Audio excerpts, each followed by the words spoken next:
Sir Edwin Henry Landseer RA was an English painter, well known for his paintings of animals, particularly horses, dogs and stags. However, his best-known works are the lion sculptures in Trafalgar Square. Life. Landseer was born in London, the son of the engraver John Landseer RA. He was something of a prodigy whose artistic talents were recognized early on. He studied under several artists, including his father, and the history painter Benjamin Robert Hayden, who encouraged the young Landseer to perform dissections in order to fully understand animal musculature and skeletal structure. Landseer's life was entwined with the Royal Academy.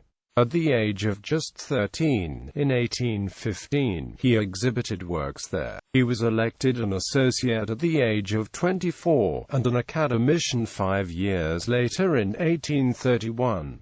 He was knighted in 1850, and although elected president in 1866, he declined the invitation. In his late 30s, Landseer suffered what is now believed to be a substantial nervous breakdown, and for the rest of his life was troubled by recurring bouts of melancholy, hypochondria, and depression, often aggravated by alcohol and drug use. In the last few years of his life, Landseer's mental stability was problematic, and at the request of his family he was declared insane in July 1872. Painting. Landseer was a notable figure in 19th-century British art, and his works can be found in Tate Britain, the Victoria and Albert Museum, Kenwood House and the Wallace Collection in London.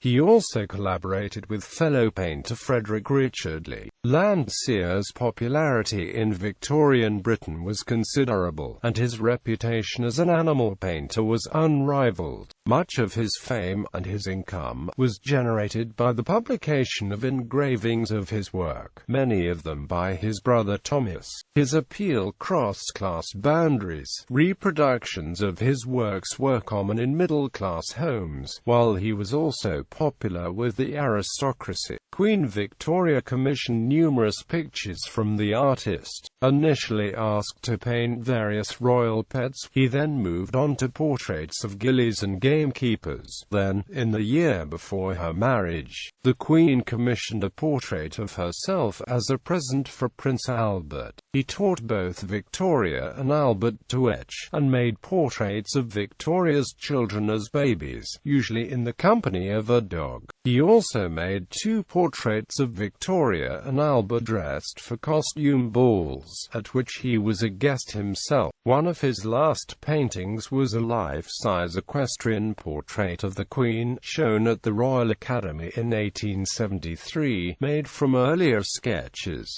Landseer was particularly associated with Scotland, which he had first visited in 1824, and the Highlands in particular, which provided the subjects for many of his important paintings. The paintings included his early successes, the hunting of Chevy Chase, and illicit whiskey still in the Highlands, and his more mature achievements, such as the majestic stag study Monarch of the Glen and Rent Day in the Wilderness. In 1828, he was commissioned to produce illustrations for the Waverley edition of Sir Walter Scott's novels. So popular and influential were Landseer's paintings of dogs in the service of humanity that the name Landseer came to be the official name for the variety of Newfoundland dog that, rather than being black, mostly black, features a mix of both black and white. It was this variety Landseer popularized in his paintings celebrating Newfoundlands as water rescue dogs, most notably After the Rescue, a distinguished member of the Humane Society, and Save. The paintings combine the Victorian conception of childhood with the appealing idea of noble animals devoted to humankind, a devotion indicated in Saved by the fact the dog has rescued the child without any apparent human involvement. Landseer's painting Laying Down the Law satirizes the legal profession through anthropomorphism. It shows a group of dogs, with a poodle symbolizing the Lord Chancellor. The shrew-tamed was entered at the 1861 Royal Academy exhibition and caused controversy because of its subject matter. It showed a powerful horse on its knees among straw in a stable, while a lovely young woman lies with her head pillowed on its flanks,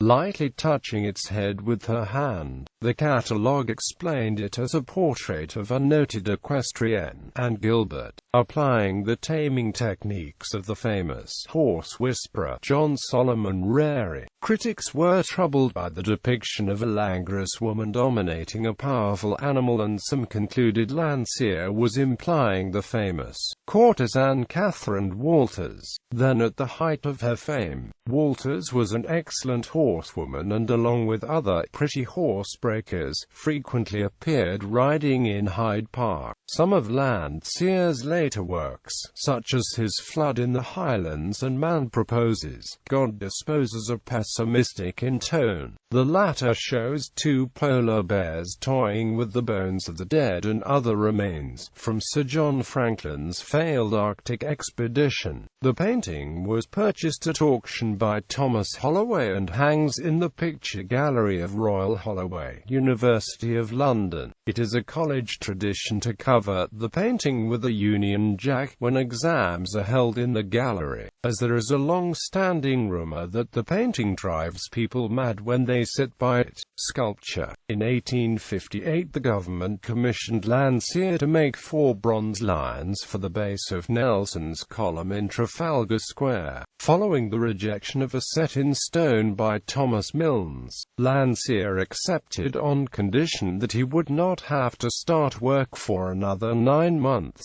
and there was a further delay when he asked to be supplied with copies of casts of a real lion he knew were in the possession of the Academy at Turin. The request proved complex, and the casts did not arrive until the summer of 1860. The lions were made at the Kensington studio of Carlo Marochetti, who also cast them. Work was slowed by Landseer's ill health, and his fractious relationship with Marochetti. The sculptures were installed in 1867. Death. Landseer's death on 1 October 1873 was widely marked in England. Shops and houses lowered the blinds. Flags flew at half-mast. His bronze lions at the base of Nelson's column were hung with wreaths, and large crowds lined the streets to watch his funeral cortege pass. Landseer was buried in St. Paul's Cathedral, London. At his death, Landseer left behind 3 unfinished paintings, Finding the Otter, Nell Gwyn and the Dead Buck, all on easels in his studio. It was his dying wish that his friend John Everett Milius should complete the paintings, and this he did. Miscellaneous. Landseer was rumored to be able to paint with both hands at the same time. For example, paint a horse's head with the right and its tail with the left, simultaneously. He was also known to be able to paint extremely quickly when the mood struck him. He could also procrastinate, sometimes for years, over certain commissions. The architect Sir Edwin Landseer Lutyens was named after him and was his godson. Lutyens' father was a friend of Landseer. Gallery. Paintings.